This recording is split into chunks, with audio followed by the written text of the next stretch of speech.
Beberapa hari yang lalu aku sempat menyayembarakan kamera ini untuk dipinjamkan buat karya teman-teman, siapa tahu bisa membantu. Nah, hari ini aku sudah kedatangan orang yang terpilih. Yang ini Mas Iwan. Ya. Loh, bukan kamu.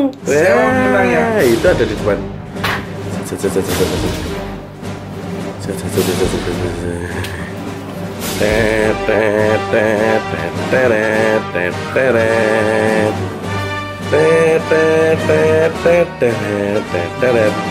Kue bohong ya? Iya. Wah, ini diperiksa dulu Amit tangan kiri. Siap. Ini ada baterainya. Yang pertama aku suka buku. Gitu. Kayaknya belum banyak yang ngulik soal apa ya, jatuh bangun dunia perbukuan atau tentang pasar-pasar buku itu. Nanti lebih ke sisi apa? Yang jualan buku, yang nyewain buku, atau jadi pembelinya? Yang paling menarik adalah geliat bukunya. Kalau dulu di tahun setelah reformasi itu konon berkembang pesat, terutama Jogja, dari buku-buku yang saya baca. Terus sempat redup dan sepertinya hari ini bangkit lagi begitu. Terakhir kemarin ada Mocosik. Ya di JEC itu ya. Di JEC itu begitu. Kamu datang nggak? Datang. Kok nggak mampir sini? Kemarin itu sempat ada apa namanya posternya Endang Sukamti kan ya? Tapi kayaknya nggak jadi begitu. Tapi aku nggak mampir ke sini. Endang Sukamti jarang baca buku sih. Ini loh. Saya bukunya ini ya. Googling ya.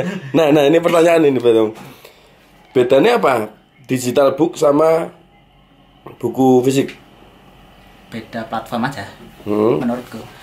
Kalau hari ini mungkin belum begitu apa namanya digandrungi e-book begitu. Karena mungkin banyak mata yang masih sakit, belum terbiasa begitu. Orang masih dikoleksi juga masih enak yang cetak. Menenteng buku itu udah cukup. Tanpa perlu membacanya saya kira udah cukup. Menenteng buku di acara konser musik saya kira baru pertama kali ini dilaksanakan itu di kota Yogyakarta. Kalau ngelihat di Jogja itu yang ya kalau ketemu orang-orang buku sebutannya begitu di Jogja, harus diakui Jogja yang paling geliatnya luar biasa begitu.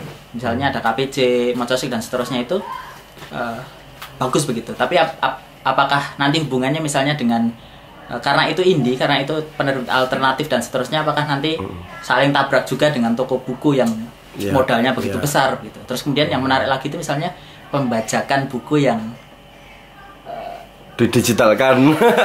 Kalau membaca buku aku rasa enggak loh, karena modalnya gede. Tapi kalau terus didigitalkan itu bisa dibajak dengan produk yang jauh lebih jelek.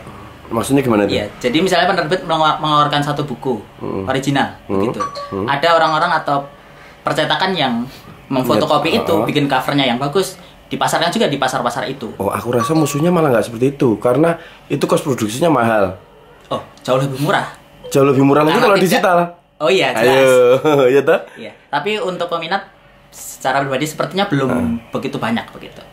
Nah, kalau ya yang menarik begituan, penulis jadi tidak dapat royalti karena dibajak, terus kemudian penerbit juga tidak dapat. Sebenarnya apa namanya buku-buku bajakan itu juga tidak enak dibaca begitu secara cetakan. Tapi kalau saya bandingkan, saya di Malang hampir 4 tahun, ya mungkin harus disoroti bahwa itu apa namanya melanggar hukum dan parah begitu. Misalnya dalam satu toko ada separuh yang semuanya bajakan, dan separuh lagi buku-buku bekas begitu atau langka. Tapi kalau juga agak sedikit apa namanya bagus karena yang bacakan tidak terlalu banyak. Kamu udah berapa lama nonton Das? Aku nonton itu dari episode berapa ya? Mungkin 40-an. Baru balik dari 1. Setelah itu ikutin terus. Udah lama dong berarti 40. Iya, kalau dulu SMK ya fans lah gitu. Dari SMK tadi? Dari SMK. Tapi waktu kuliah baru tahu lagi ya apa namanya ngikutin Endang Sukamti lebih intens ya gara-gara Das. Gitu. Wah, lah itu loh. Wah, baru dirasakan, dirasakan, udah gondrong tuh. Nah itu. Deye ini. Masih pakai ini. Wes. Yang tadi aku tanyain, aku nggak tahu kenapa Mas Iwan pilih kamu. Apakah gara-gara sama-sama suka baca buku? Enggak, karena dari beberapa yang masuk sebenarnya ada 2 yang unik.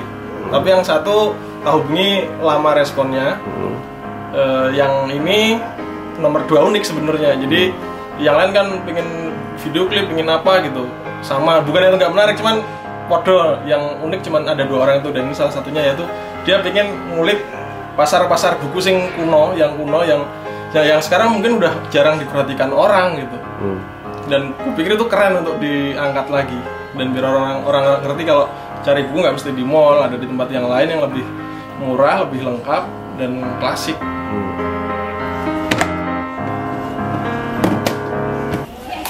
Lompat dong mas. Cuman pengen lihat itu jinjing doang, ayo pulang.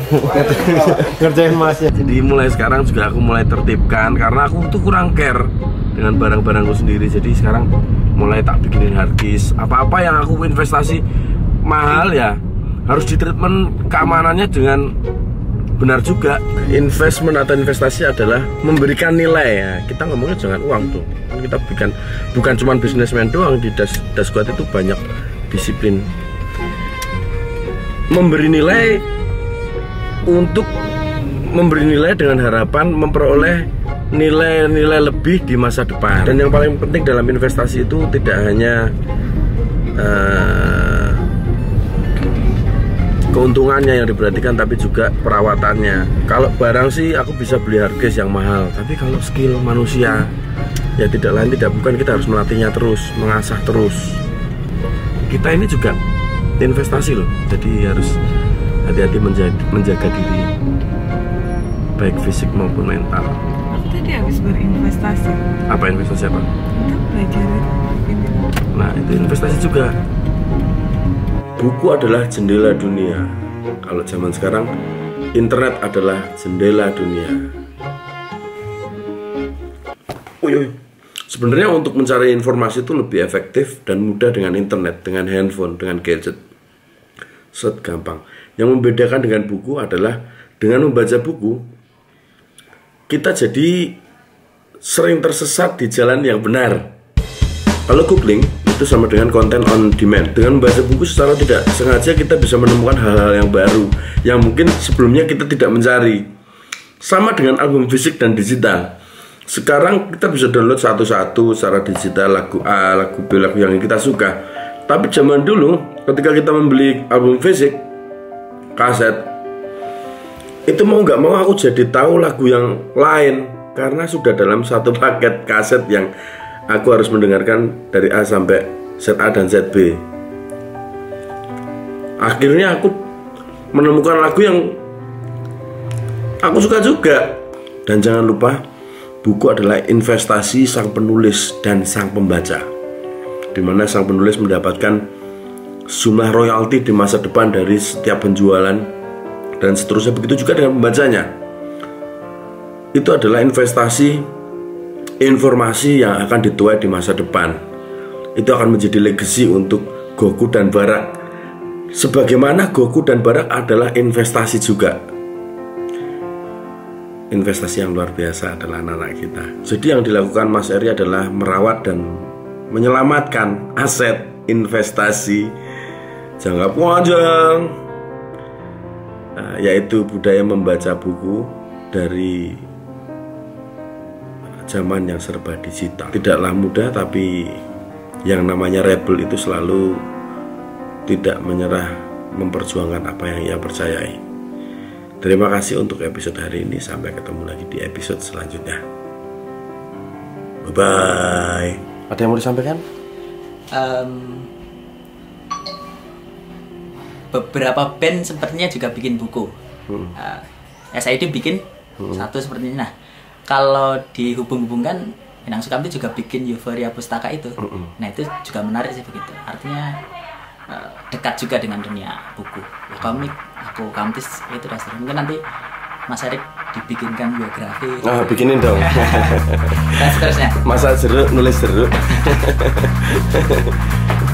Ya, terima kasih ya. Ya.